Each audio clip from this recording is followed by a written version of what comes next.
Muito boa tarde a todos, espero que estejam todos bem. Vamos dar início, então, à nossa aula sobre projeto. Eu me chamo Conrado, sou docente aqui do CEA e também do CAP.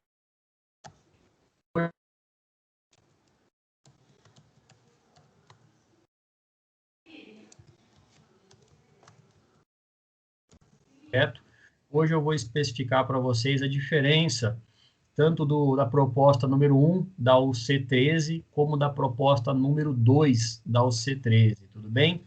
Peço aí aos alunos que depois desse apanhado, né, dessa apresentação que a gente vai fazer, vocês compartilhem conosco como que está o andamento do projeto, como que está o seu desenvolvimento, independente da fase que vocês estão, tá?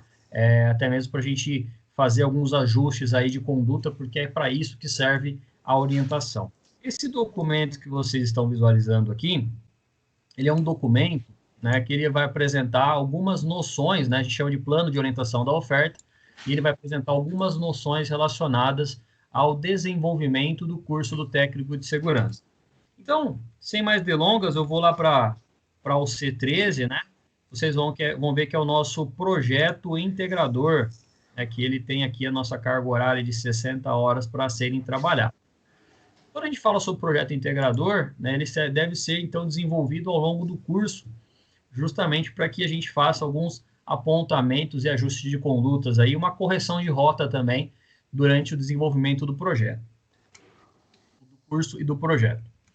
Falando, então, da unidade curricular número 13, né, eu comentei com vocês aí no início, né, que ela faz parte, então, do desenvolvimento do nosso curso, né, e a intenção que a gente busca aí com os alunos é desenvolver a proposta dos temas geradores, né? Então, a situação-problema, conforme a gente já conversou nas demais aulas, nós temos duas orientações aqui em relação à proposta, seja ela a número 1 ou seja ela a número 2. Eu vou começar pela proposta número 1, até mesmo porque eu acredito que seja uma das propostas mais fáceis da gente trabalhar, vamos dizer assim, né, de maneira orientativa, né, com os alunos, até mesmo para a gente compreender qual que é a nossa intenção enquanto futuros profissionais da segurança do trabalho. Deixa eu dar um zoom aqui apenas para aumentar um pouquinho o tamanho da letra, para ficar legal na gravação. Vocês estão me ouvindo bem? Tá legal aqui o áudio? Tá aparecendo legal a imagem? Tá beleza. Para mim tá ok, professor. Ok, pessoal, legal. Quando a gente fala, então, da proposta... Para mim também, professor. Perfeito, Sheila. Quando a gente fala, então, da proposta de tema gerador, pessoal, é uma situação-problema.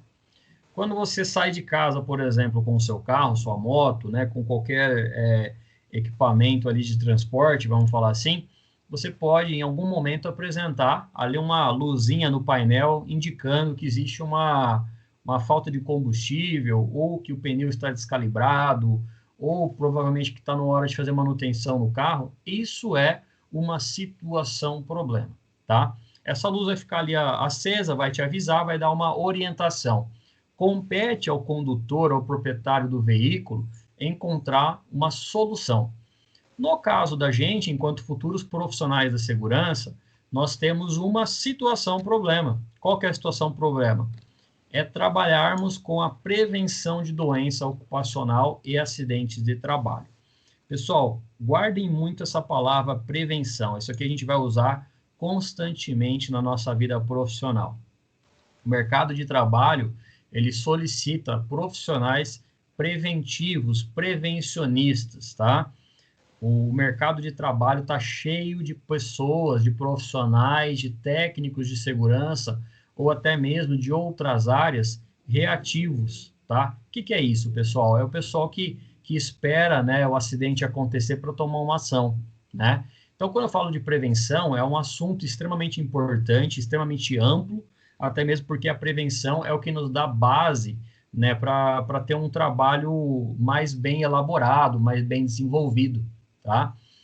O técnico em segurança, ele é muito visto como um profissional reativo, até mesmo porque ele está lá na empresa devido uma prerrogativa legal, né? Ele precisa estar contratado para atuar dentro de uma empresa, para cumprir, vamos dizer assim, um protocolo, né, uma obrigação legislativa lá do artigo 161 e 162 da CLT, que a empresa tem que ter uma equipe chamada SESMIT, tá? Então, resumidamente, é isso.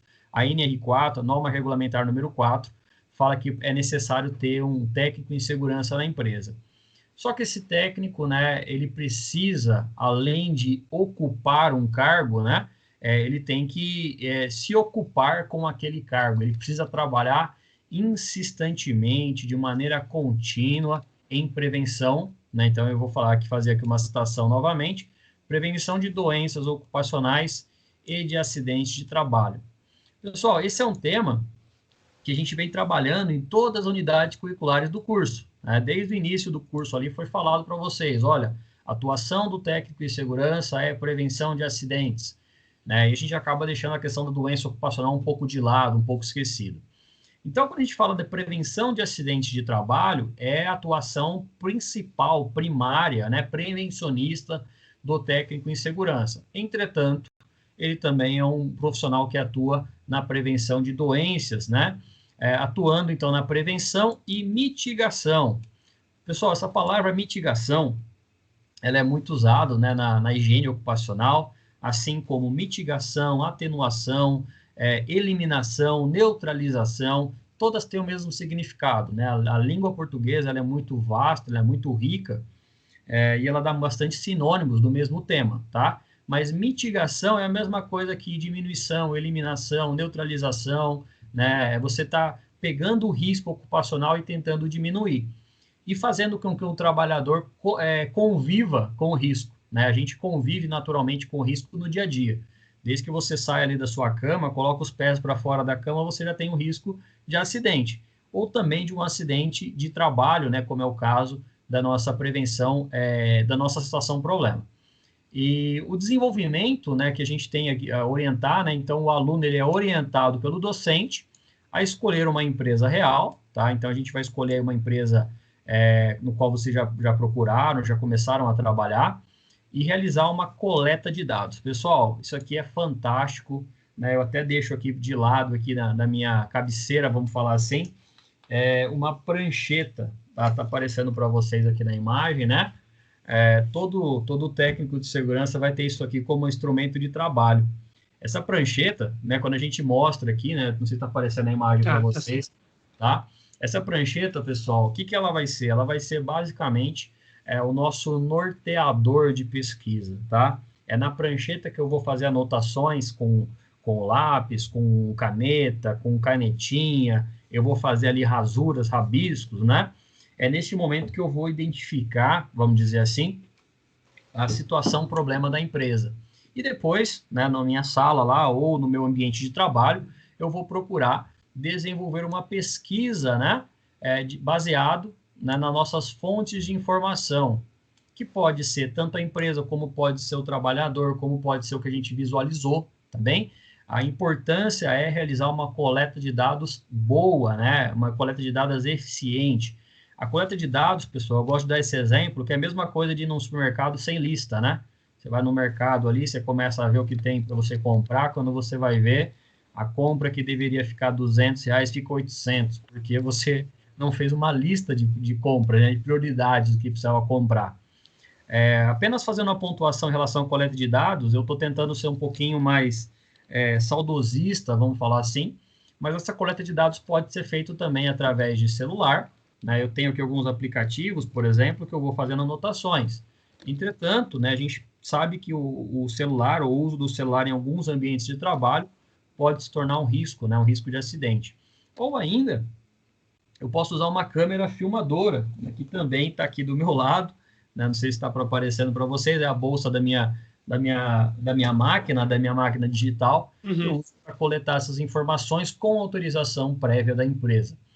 Aquela história que uma imagem vale mais do que 1000 palavras é essencial realmente na área da segurança, porque uma foto vai dizer, né, vai ser ali um congelamento daquela situação naquele momento no qual você vai apresentar a situação problema e deve apresentar depois uma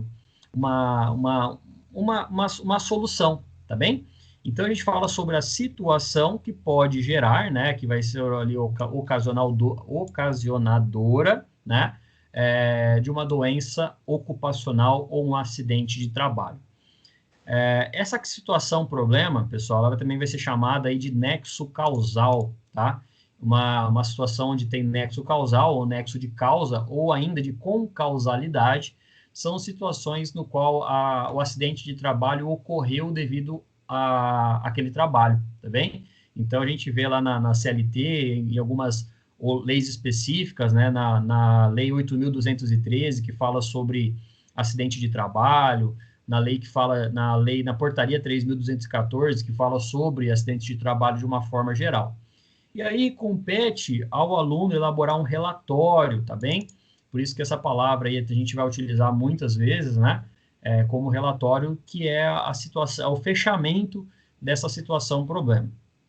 Nessa proposta 1, eu vou pular um pouco essa parte aqui, eu tenho que entender da minha problematização. O que o docente vai fazer? Estimular o aluno para que ele encontre, né, ou naturalmente ali, reflita, né, vai refletir sobre as situações de acidentes de trabalho e doenças ocupacionais. Qual será essa referência, pessoal? Os fatores de riscos, seja ele o fator de risco físico, químico, biológico, ergonômico e de acidente. Por isso, um projeto, né, desenvolvimento de um projeto, ele deve apresentar esses fatores de risco. Eu não posso só simplesmente me basear no risco físico. Você não vai ser um técnico de segurança que vai atuar somente no risco físico. Você pode, né, naturalmente, ali encontrar depois uma zona de conforto, vamos falar assim, né? Trabalhar somente com ergonomia, somente com higiene ocupacional, somente com treinamento, somente com perícia, somente com assessoria, né? Vai ser uma zona de conforto trabalhar dessa forma. Entretanto, quando a gente começa ali a precisar, a gente é colocado em situações fora da nossa zona de conforto, a gente é estimulado a pensar fora da caixa, buscar outras soluções. Por isso que nossa função, enquanto docente, é construir propostas para a prevenção dessas situações, né? Prevenção de acidentes e a palavrinha que a gente falou lá em cima sobre mitigação, tá bom? Na sequência, o aluno vai colocar em prática, então, né, em forma de relatório, tudo que a gente conhece, né, e também subsidiado aí de argumento técnico. Se eu vejo ali uma situação de um acidente de trabalho, é um argumento técnico.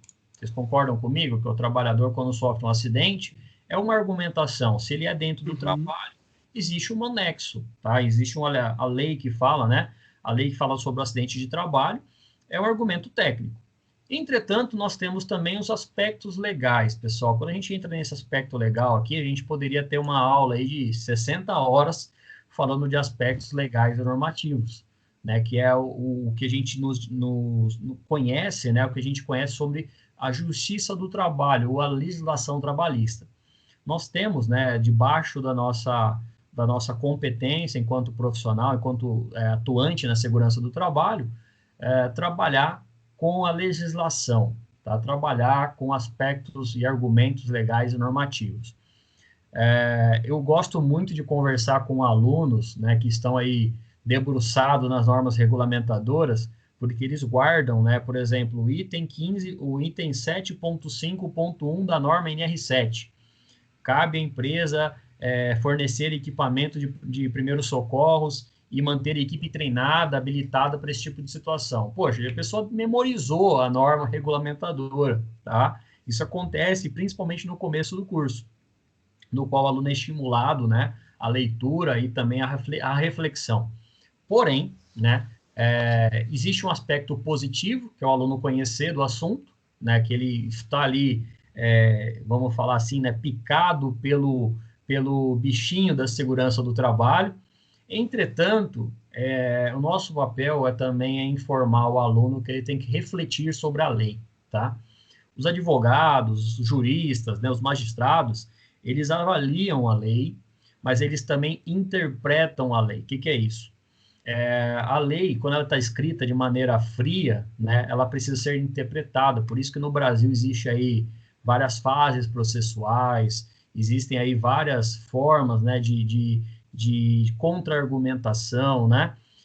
No nosso caso, a gente não vai entrar nesse universo legislativo, né, de maneira tão rigorosa, né? Mas enquanto técnico de segurança, a gente precisa interpretar. Vamos imaginar, por exemplo, que a empresa precisa cumprir, né, o aspecto lá da NR7, manter equipe treinada e equipamento próprio para primeiros socorros. E no hospital? Será que não tem equipe treinada para atuar em primeiros socorros? Será que não existe equipamento próprio para isso? Né? Então, a gente tem, enquanto técnico de segurança, encontrar a interpretação do que está na lei, né, e fazermos a aplicação. Pode acontecer do técnico de segurança colocar ali no seu relatório, vocês, porventura, se vocês forem fazer aí um projeto dentro de um ambiente, seja ali uma clínica, né, médica, um consultório odontológico, fisioterapêutico, de psicólogos, vai precisar cumprir. Está na lei, poxa, tem que ser cumprido. Mas naquele ambiente ninguém passa mal, Conrado, naquele ambiente ninguém precisa, né, de reanimação cardiopulmonar, não precisa de um equipamento, inclusive tem um profissional da saúde ali, né? Então, como que você vai falar para a pessoa que ela tem que comprar um equipamento de primeiros socorros? Um né? DEA. Pode ser o DEA, né, que é extremamente caro ali, né, mas tem uma relação custo-benefício muito importante. Inclusive, existe uma regulamentação, que aí é um outro argumento técnico, né? Uma coisa é norma, outra coisa é lei, outra coisa é regulamentação técnica, que fala que precisa ter um DEA a partir de 200 pessoas, né, de população fixa naquele ambiente, como é o caso de shopping, como é o caso até da nossa escola, por exemplo. O aluno ele vai ter que planejar essas ações, tá bem? Então, o planejamento, pessoal, é muito importante, que quando o aluno ele lê a norma, ele interpreta e coloca em prática. Por isso que o projeto ele tem que fazer sentido para vocês, não é simplesmente colocar num relatório ali a norma regulamentadora. A gente conhece, a gente, enquanto docente, a gente buscou, né, entender e compreender a norma dessa forma. Mas eu preciso que vocês coloquem o planejamento dessas ações. Na sequência, eu já vou até pular aqui para a etapa número 2, caso ninguém apresentar alguma objeção ou tiver alguma dúvida. Vocês têm alguma dúvida, pessoal? Para mim tá ok, professor. Beleza. Para mim também, professor, tá tudo certo.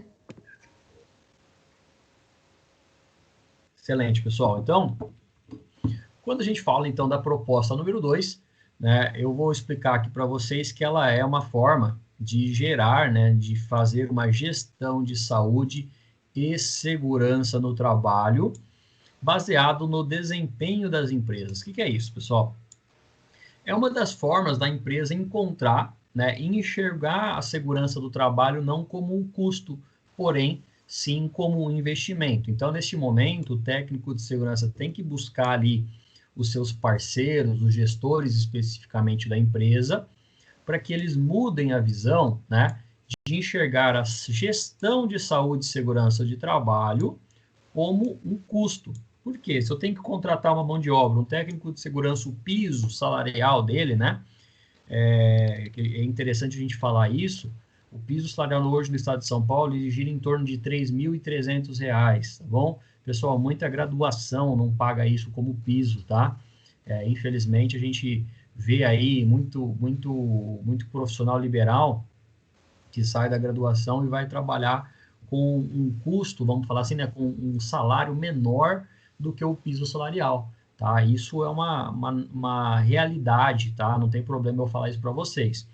Entretanto, né, dando até uma observação para vocês, existe a possibilidade daquele aluno técnico em segurança que é visto, né, aluno que eu digo pode ser um estagiário de uma empresa, um assistente técnico em segurança do trabalho, como eu fui lá no início da minha graduação, lá no início da minha formação técnica, eu era um custo, vamos falar assim, né? Eu me tornei um assistente técnico, né? Um auxiliar técnico em segurança do trabalho.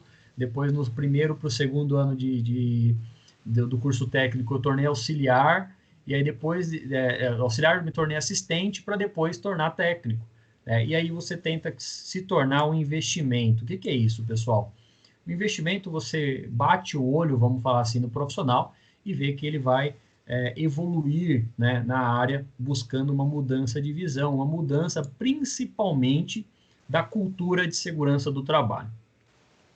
Pessoal, vocês podem vir a trabalhar numa empresa que tem ali pessoas que se formaram há muitos anos atrás, né, e eu não estou menosprezando eles, mas explicando que vocês vão vir com um jeito Senac, né, de trabalhar, de educar também, condizentes à formação de um especialista técnico em segurança, tá?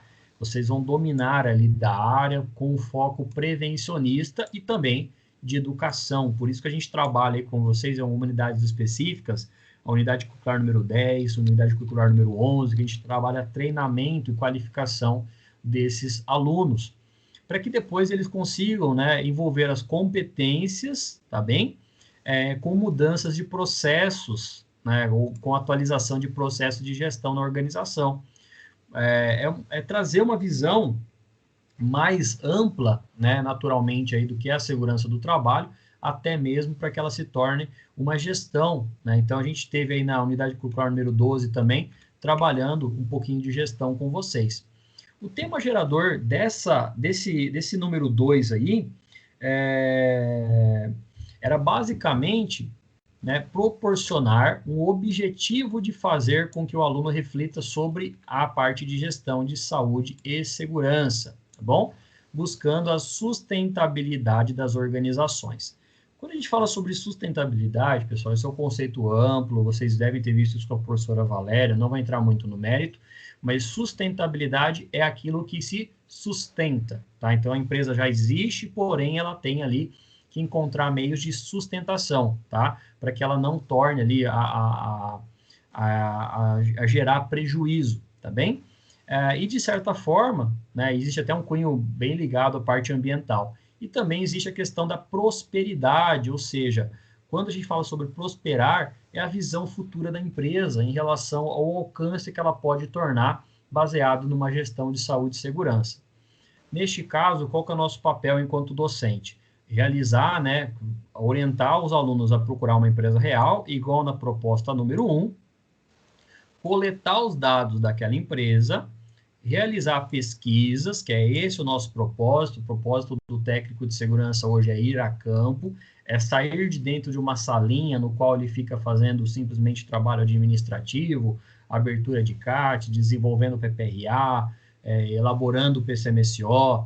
Isso é importante, sem sombra de dúvida, mas é 30% no máximo da atuação do técnico de segurança. O técnico de segurança ele tem que estar envolvido em construção de propostas, né, para a gestão de segurança e saúde do trabalho numa empresa. Nessa etapa, o que vocês, enquanto alunos, vão realizar, né, com o nosso subsídio, com a nossa orientação? Buscar planejamento de ações, tá bem? E naturalmente, né, a viabilização da implantação ou ainda da implementação dessas propostas.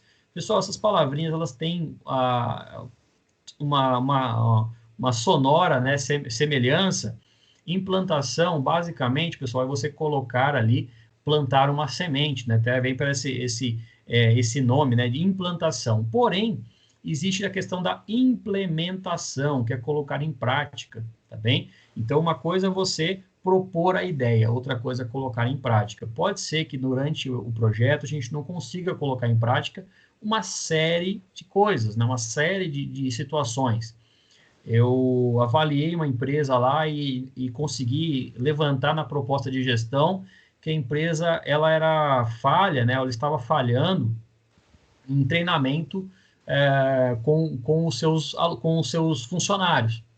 E os alunos deram uma ideia de realizar, por exemplo, uma cartilha, um vídeo institucional, de fazer uma apresentação, fazer um treinamento. Legal, isso foi uma implantação. Agora, a implementação é colocar em prática, basicamente com um plano de ação bem elaborado, né? Baseado lá no 5W2H. Eu sei que vocês devem ter visto mais algumas outras formas, né? Como sistemas de gestão, né? O PDCA. Nós temos aí a análise do SLOSH, né? Que fala sobre o sistema FOFA, né? O fraquezas, oportunidades, forças, né? Então, tudo isso, pessoal, é uma forma de implementação dessas propostas, buscando, né, o foco na sustentabilidade. Percebam que a gente não está falando agora sobre prosperidade, sim sobre sustentabilidade.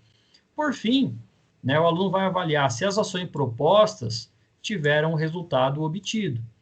Isso só será possível, pessoal, na implementação. Na implantação, né, de dar a ideia, a gente vai receber ali, né, as críticas, vai receber os pontos favoráveis, que a gente chama de pontos de convergência, né, e divergência, no qual a gente tem que saber também argumentar o que é possível ser feito e o que não é possível ser feito, buscando a melhoria contínua dos planos de ação. Nesse caso, né, a gente tem que lembrar, pessoal, que eu preciso, né, como uma forma final, entregar um relatório, tá? Muita gente entrega relatório, 99% da turma, geralmente das turmas entregam um relatório porque acham um formato mais fácil, né, através de um texto dissertativo. Se vocês estiverem fazendo dessa forma, não tem problema, pode continuar assim, porém, existe também a forma de fazer exposições, né, apresentação, pessoal. Geralmente, a gente trabalha aí com duas formas, né? O aluno entrega um relatório, texto dissertativo, e faz uma apresentação. Porém, eu quero deixar bem claro isso para vocês, não se trata, né, de uma avaliação como se fosse uma monografia, ou um trabalho de conclusão de curso, né, ou uma dissertação, né? É muito comum a gente ver essa comparação, e isso acaba até criando um certo pavor para os alunos, né? Eu já fui aluno também e eu sei dessa situação, pessoal. E o nosso propósito enquanto docentes é criar aí mecanismos para que isso se torne mais natural possível, né? Que crie valor para a formação de vocês e, acima de tudo, tenha um propósito, né? A partir do momento que você identifica a situação, problema, você consegue resolver, né, esse problema, atendendo os indicadores da nossa avaliação. Isso aqui eu vou deixar para uma outra oportunidade para falar somente sobre indicadores de avaliação. Dúvidas, questionários, críticas, sugestões, como é que a gente está aí, pessoal? Para mim tá ok também, professor. Beleza? Sendo assim, pessoal, eu vou encerrar nossa aula por aqui, a gravação, e eu fico disponível para a gente tirar dúvidas em relação ao projeto, tá bom? Ok. Meu muito obrigado a todos e até a próxima aula, pessoal.